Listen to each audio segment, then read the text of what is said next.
Hey crafty friends, Christina here with you from Sunny Day Memories. So this month we are going to do something a little different than working with projects using the stamp of the month. While the cute little hedgehogs are simply adorable, and I have no doubt you'll love them, we thought because it is the end of the journey with Close to My Heart, as some of you may know, the Close to My Heart has announced that they will be closing at the end of June, and makers will be finishing up with them at the end of this month, end of April. So they're having a special called Joy in the Journey, focusing on our color of the year, Journey, which is such a pretty blue color. So we thought it would be appropriate to end our journey with Journey. So this month we'll be showing you several ideas using this beautiful color and the papers and exclusive stamps that you can get. So that's actually what I'm going to focus on this week. I'm going to give you a little bit of each. So to kind of start off, I thought I would show you the pattern paper that comes in the Journey, the Joy in the Journey. So you've got these three sides. Got this pretty one here, this kind of ombre, watercolor look, this floral. And then as you know, our paper is two-sided. So if you flip it over, you've got the fun polka dots, you've got this chevron, and you've got this fun gingham. And then you always have these fun little zip strips. And the zip strips are actually what we're going to be using from this collection today on today's card. And then I'm also focusing on the coordinating cardstock, which is simply beautiful. Like if you got nothing else, I would recommend getting this. As you can see, if I kind of move it, it has this fun UV coating on some of the papers. It has foil, it has both silver. This one has the silver on it. And then again, we have some UV. Move that out of the way so I can move this a little bit better. But it just has that fun kind of embossed, glossy look to it. Again, another foil one with a silver foil. And then we actually have a gold foil as well. So if you like gold more, gives you lots of opportunities. Another UV coated one here. And then you get 6 sheets of the regular Journey, which this is the true color. And then if you flip it over, you know our cardstock is two-tone, so you've got a lighter shade of that. Hopefully that's coming through good. So we are going to be using several elements of this. Additionally, we're going to use the stamp set, the Joy in the Journey stamp set. So this is the stamp set you can get. So this card is pretty basic, but it has some fun techniques in it. So I thought it would be really good to do. So we are just using a standard card base here, one of our regular value pack white cards and envelopes. I like using these because the weight of them is great. And then we're just going to build off of that. So we are going to, the first thing we're going to do is we're going to take a piece that is 1/4 inch less on both sides. So it is 4 inches wide by 5 1/4 tall. And we're going to stamp this sentiment. That is one of the images in the stamp set. And so I have actually already put it on my Misty here. And what we're going to do, since it's two-toned, I wanted to show you this in case you've never done it. I know when I first started stamping and I would see projects where a stamp had multiple colors, I was like, how in the world do they do that? So we are going to do that today. So we're going to take our Journey ink pad and we are going to ink up the whole thing. You can focus just on the center if you want, but it's probably going to be easier for you if you just do the whole image.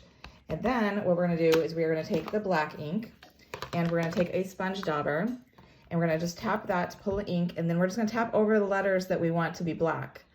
And you're going to pay special attention to not get the center part, the Journey.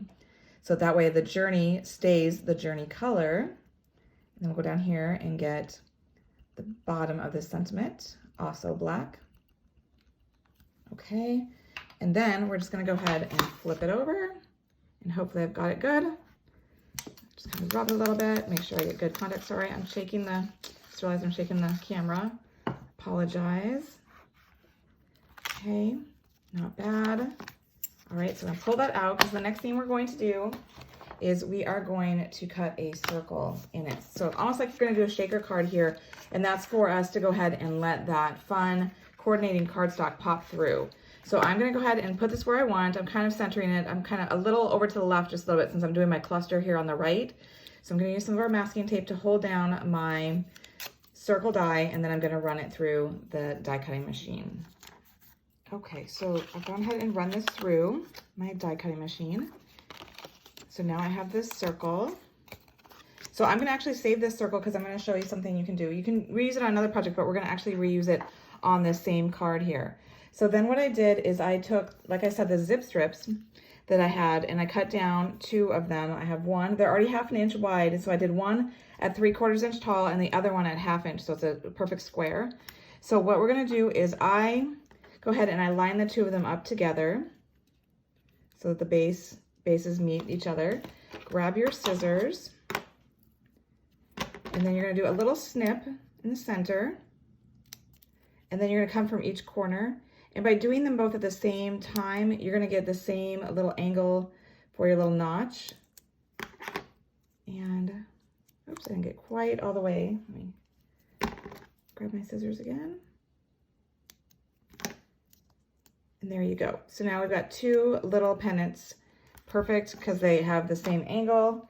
And before we do that though, you'll notice, let me get this closer, I went ahead and I edged that whole piece with my black ink pad. And what that does is that gives you the illusion of matting without adding the extra bulk, which is a really nice technique. So we're just gonna go ahead and do that. I'm just gonna rub it right along the edge. And as you can see, it's picking up just a little bit of ink. If you want it to be more, you could swipe it down, and you'll get more ink on the top portion here of it. But I just want it on the edging like that. So I'm gonna go ahead and do that all the way around. All right, so now I have finished doing that. So I'm just gonna let it sit for just a minute just to make sure that I don't have any excess black that'll swipe off on my card. I wanna make sure it's completely dry. So what I'm gonna do next is, like I said, I'm going to utilize this circle here that we have from the center that we cut out. And I'm gonna take another one of the images. As you can see, I went ahead and stamped that. It's a nice little polka dot circle ring there. And I'm just gonna go ahead and ink it up in my black ink, and I'm gonna stamp it right on the center here. And then I'm going to, actually that one's a little bit blurry. I think I did too much pressure. So I'm gonna go ahead and flip it over and stamp it on the back side. So if you've never thought to do that, there's always the option to redo it. That's better. Okay, so then what I'm gonna do is I'm gonna take a smaller one of our circles from our die set, and I'm gonna reuse that masking tape, and I'm gonna tape this down, and I'm gonna cut it from my leftover, so that way I'm utilizing it to its full maximum potential. So I'm taking off my masking tape again. So you can reuse this masking tape. If you haven't thought to do that before, you definitely can until it loses its stick. And you could keep this if you wanted to for something else, maybe add it to a card or something. But basically we just need this piece here. And then I'm gonna go ahead and I'm gonna stamp the flowers. That's also from the same stamp set, using my Journey ink pad. So we wanna get as much of this Journey color in as we can, because that is what we're celebrating this month. It's such a beautiful blue. All right, so then I went ahead and edge distressed it. Hopefully you can kind of see how it's kind of roughed up around the edges, so that way it just, because it's white on white, it kind of gives it a little bit of a barrier. It kind of breaks it up a little bit and makes it showcase it a little bit better, I guess you could say. So you're gonna go ahead and you're gonna open up your scissors, and then you're gonna carefully run that around your circle. Again, doing as strong or as light as you want, depending on how much you want it to be roughed up. And this is a completely optional technique. You could not do it at all if you didn't like the look of it. But I will say, once you're done, you will need to kind of wipe away all of that paper dust. So if you don't like a messy craft space, this might not be the technique for you. All right, so let's move that out of the way. And so now that piece is done. Okay, so now this should be dry. We're gonna go ahead and we're gonna add our two little pennants that we created. And so I'm just gonna put a little bit of glue on it, because we're gonna actually staple it as well to give a little bit of shine, a little bit of that metal from the staple. It's gonna be a nice visual for these. So I'm kind of overlapping them just a little bit. And I only put adhesive toward the top, so that way the bottoms are kind of loose, so they could look like they're lifted a little bit if you wanted to. And then I'm just taking a regular stapler, nothing fancy. I'm checking where I'm going, and I'm trying to get close to the top of the edge of the card, and I just stapled it. It just adds that nice look. It's very subtle, but it does kind of draw your eye to that cluster, which is nice. And then we're just gonna go ahead and flip it over, and we're going to add adhesive behind this circle. Actually, I should wait to do that because we need to do the stamping, I just remembered. So what I did here is, this is actually one of the images in the stamp set. Let me show you. It's very organic looking. It almost looks like it's messed up. If you see, like the first time I stamped it, I was like, oh no, I messed it up. But it has that appeal, that look to it, which is really fun, because then you don't have to feel like you messed up when you're going around a curve like this. But if you've never curved your stamps, you can go ahead and, you know, get a tighter curve, get a looser curve. You just go ahead and put it on, manipulate it onto the block however you need it to be. Just kind of check that the curve is matching the curve of your circle that you've cut. And so as long as it's matching that curve, okay, and it's on your block securely, you will be good to go. So let me just get this curve again how I want it. I don't want it to be too strong of a curve since we're gonna go all the way around and we wanna make sure that it looks okay. All right, so that is good. So then all we're gonna do is we are going to take our black ink pad again. And because we're using a clear image and a clear block, you can line it up. And the other nice thing is if you've never noticed when you do your die cuts, it kind of does an impression and leaves kind of a little trail all the way around that circle. That is a good way to kind of guide yourself. Kind of follow that line, have that be your guide. Line up your image with that line and then go ahead and ink it up again. And again, like I was saying, this is a very organic looking image. It doesn't look perfect, so if you do not line it up perfectly, that is a-okay. Okay, as you come to the end, you're gonna find that it is a shorter distance than what the stamp image is, or maybe it's not, but if you need to, take a Post-it note and put that right at the very end of that one stamped image, so that way when you go ahead and you stamp your very last piece, if it does overlap, it goes onto the Post-it and not onto your stamped image, okay? So now you have a fun outline going around your circle that really helps draw your eye even more to that. And now we can go ahead and go back in and put our adhesive around that circle so that then we can have that fun pattern, that UV coating, if that's the one you choose to do for your card, pop through. So we flip it over and it's very fun. I love how you just are really drawn into that. Okay, and then we're gonna go ahead and glue on this piece here that we've stamped already.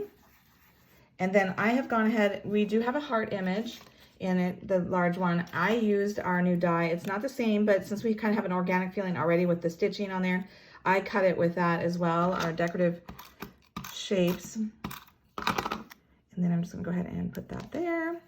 And then because we're creating a cluster, I'm gonna take our small heart image and I'm going to stamp it in the journey to bring more journey into it.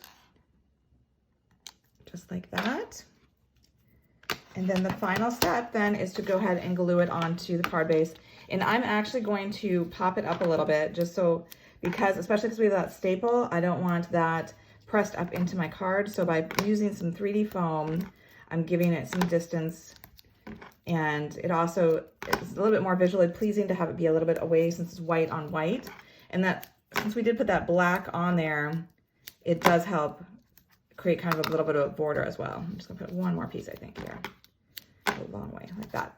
All right, so then I'm just gonna go ahead and center this onto my card. Once I get all my backings off.